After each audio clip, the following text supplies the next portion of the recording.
ఈసారి అమ్మమ్మ వాళ్ళ ఇంటి వంటలు మిస్ అయ్యాం, కానీ అమ్మమ్మ ఇంట్లో ఉండే హడావిడి అస్సలు మిస్ అవ్వలేదు. ఎందుకంటే మా అమ్మ వాళ్ళ ఇంటికి మా అమ్మ చెల్లెలు, మా అమ్మ పిల్లలు, మా బాబాయ్ వచ్చారు. చాలా హడావిడి అంతా మా ఇంట్లోనే ఉండింది.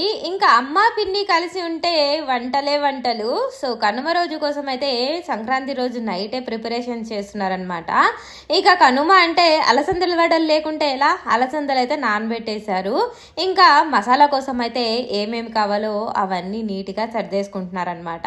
నేనైతే సంక్రాంతి చేసిన పిండి వంటలు చూపిస్తున్నాను మీకు. అవును, మీ ఇంట్లో ఓలిగలు చేసుకున్నారా? మా ఇంట్లో మా అమ్మ ఓలిగలు గుడాలు కూడా చేశారు. టేస్ట్కి వచ్చేసి చాలా బాగుండింది. చిన్నపిల్లప్పుడు అయితే మా అమ్మ ఓలిగల కోసం పూర్ణం రుబ్బి పక్కన పెడితే నేను పూర్ణం మొత్తం ఒక బౌల్లో వేసుకునేసి స్పూన్తో తినేసేదాన్ని అనమాట. చాలా టేస్టీగా ఉంటుంది. అప్పటి నుంచి ఇప్పటి వరకు కూడా 1% కూడా టేస్ట్ మారలేదు. మా అమ్మ చేతి వంటలు అంత మంచిగా ఉంటాయి. సో ఇంకా ఇంట్లో చేసిన బొబ్బట్ల రసం మిస్ అయితే ఎలా?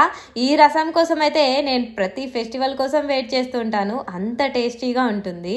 మరి మీ మమ్మీ చేసే వంటల్లో సంక్రాంతి స్పెషల్ వంట ఏది ఇష్టం మీకు?